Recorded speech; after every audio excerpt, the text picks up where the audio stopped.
இன்றே டவுன்லோட் செய்து உங்கள் ஃபேவரட் ஷோக்களை என்ஜாய் பண்ணுங்க. யார் சார் அவங்க? எங்க எதிரியா இருக்கிறதுக்கு கூட ஒரு தகுதி வேணும். அந்த தகுதி கொஞ்சம் கூட இல்லாத அவங்களோட பேரை நான் சொல்லி அவங்கள பெரிய ஆளாக்க விரும்பல. இதுக்கு மேல அவங்கள பத்தி எதுவும் கேட்காதீங்க. இந்த பொண்ணு மேல போலீஸ் கண்ணம் கொடுக்க போறீங்களா மிஸ்டர் ஆதி? சின்ன பொண்ணு, சொந்த புத்தி இல்லாம தப்பானவங்க பேச்சை கேட்டு இப்படி பண்ணிட்டாங்க. மன்னிச்சு விட்டுறலாம்.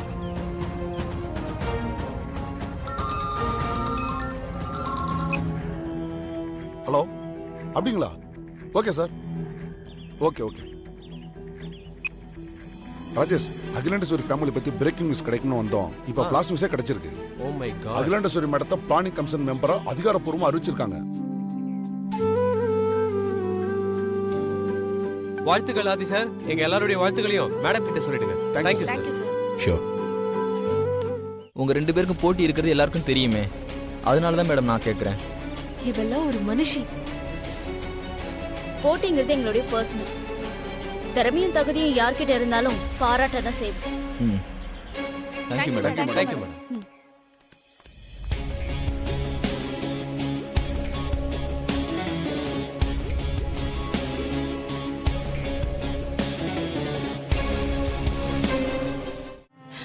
நம்ம முன்னோர்கள் செஞ்ச புண்ணியத்தால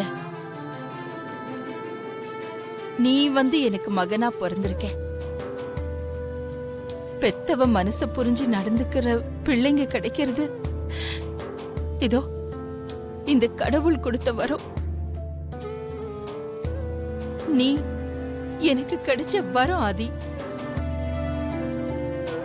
வீட்டுக்கு வாழ வந்த பொண்ணு மனசு காயப்படக்கூடாதுங்கிறதுக்காக அன்னைக்கு உன் கூட பிறந்தவனுக்காக அதிகாரத்தை பதவியை விட்டு கொடுத்து அவன் கூடவே இருந்து பிசினஸ்க்கு வழி காட்டுறேன்னு சொன்ன. இன்னைக்கு நீ அவனோட வாழ்க்கைக்கே வழி காட்டியிருக்க. புயல் மாதிரி வர்ற பிரச்சனைய கூட சர்வ சாதாரணமா ஊதி தள்ளுற நீ இருக்கிற வரைக்கும் இந்த ஆதிக்கடவுர் பரம்பரை மேல ஒரு தூசி கூட பட முடியாது. எனக்கு அந்த நம்பிக்கை இருக்குடா. இப்போ எனக்கு ஒரு முக்கியமான வேலை இருக்கு. அத நான் போய் முடிச்சிட்டு வந்துடுறேன்.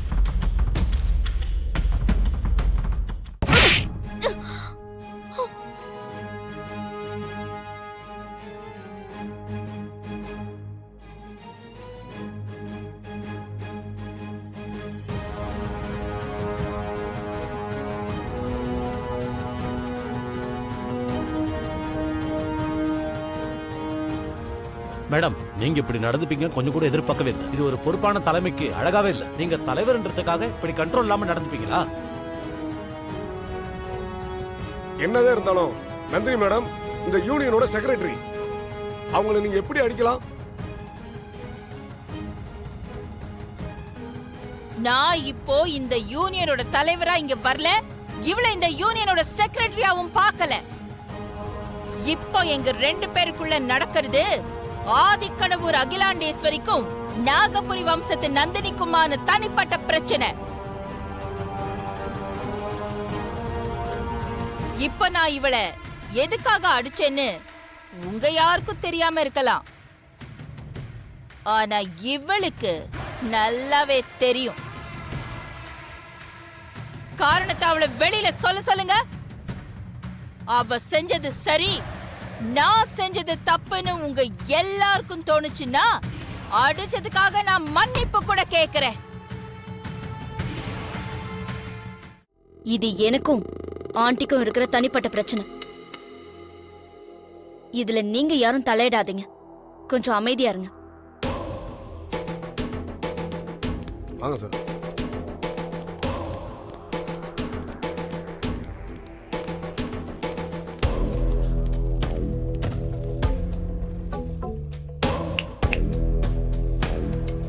இப்போ நான் நினைச்சேன்னா இதே இடத்துல உன் கதைய முடிச்சிட முடியும். ஆனா அதனால இந்த யூனியனுக்கும் நான் வகிக்கிற பதவிக்கும் களங்கம் ஏற்படும். அதனால மட்டும் நான் உன்னை விட்டுட்டு போறேன். ஜாக்கிரதை. எங்க போயிருந்த? ப்ரோ அது வந்து ஐஸ்வர்யா ஃபோன் பண்ணலாமே, ஏன் எடுக்கல? அது வந்து ப்ரோ ஐஸ்வர்யாவை பார்க்கறதுக்கும் அவகிட்ட பேசுறதுக்கும் எனக்கு ஒரு மாதிரி கில்ட்டியா ஃபீல் ஆச்சு ப்ரோ. அதான் வெளியே போனேன். அதனால தான் ஐஸ்வர்யாவோட ஃபோனை அட்டன் பண்ணல ப்ரோ. அதான் பிரச்சனை எல்லாம் நல்லபடியா முடிஞ்சிருச்சுல, அப்புறம் என்னடா? கல்யாணத்துக்கு முன்னாடியே என்னோட கேரக்டரை பற்றி ஐஸ்வர்யாவுக்கு நல்லா தெரிஞ்சிருந்தாலும் நேரடியாக என்கிட்ட பழகின யாரையுமே ஐஸ்வர்யா பார்த்ததே இல்லை. அதனால ஐஸ்வர்யாவுக்கு எந்த பாதிப்புமே ஏற்படலை. ஆனால் இந்த சைலஜானால ஐஸ்வர்யாவோட மனசு ரொம்ப காயப்பட்டுருச்சு. தப்பு எல்லாமே என்னோட தான் ப்ரோ.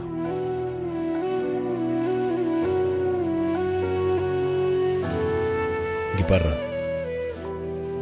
ஐஸ்வர்யா, உங்க 2 பேருக்கும் சேர்த்து தான் சொல்றேன். மனசுக்கு சந்தோஷம் கொடுத்த விஷயத்த மறக்காம இருக்கிறது நல்லது. சங்கடத்தை கொடுக்கிற விஷயத்த அப்பவே மறந்துடணும். ஸோ நடந்தது எல்லாத்தையும் ஒரு கெட்ட கனவா நினைச்சு மறந்துடுங்க. அது அவங்க 2 பேருக்குமே நல்லது. டைம் ஆச்சு, 2 பேரும் போய் படுங்க. நெருப்புன்னா சுடுன்னு எல்லாருக்குமே நல்லா தெரியும். ஆனா சுட்டுக்கும் போது தானே அதோட வலியும் வேதனையும் புரியும். இப்ப நம்ம 2 பேருக்கும் அந்த நிலைமை தான். நான் பிளே பாயா இருந்தப்போ வாழ்க்கையை நல்லா அனுபவிக்கிறேன்னு சந்தோஷப்படனே தவிர ஒரு நாள் கூட தப்பு பண்றேனேன்னு நினைச்சு வருத்தப்பட்டதே இல்லை. ஆனா நம்ம வாழ்க்கையில இப்ப சைலஜா வந்ததுக்கு அப்புறம் நான் எப்படி ஒரு தப்பான வாழ்க்கையை வாழ்ந்திருக்கேன்னு என்னால புரிஞ்சுக்க முடியுது ஐசு. அதுக்கான வேதனைய இப்ப நான் அனுபவிக்கிறேன். உன்ன மாதிரி ஒரு பொண்ணு எனக்கு மனைவியா கிடைக்க நான் வரம் வாங்கிட்டு வந்திருக்கணும். உன்னோட பக்கத்துல நிக்கிறக்கே உடம்புல கூசுது ஐசு. நியாயமா நான் ரூமை விட்டு வெளியே தான் போய் படுத்திருக்கணும். ஆனா ப்ரோக்கும் அன்னிக்கும் அப்பாவுக்கும் அம்மாவுக்கும் விஷயம் தெரிஞ்சதுன்னா வேதனைப்படுவாங்க. அதனால தான் நான் ரூம்குள்ளேயே படுக்கிறேன். நீ ஒன்றும் கவலைப்படாத, நான் பண்ண தப்புக்கு தண்டனை அனுபவிக்கிறேன்.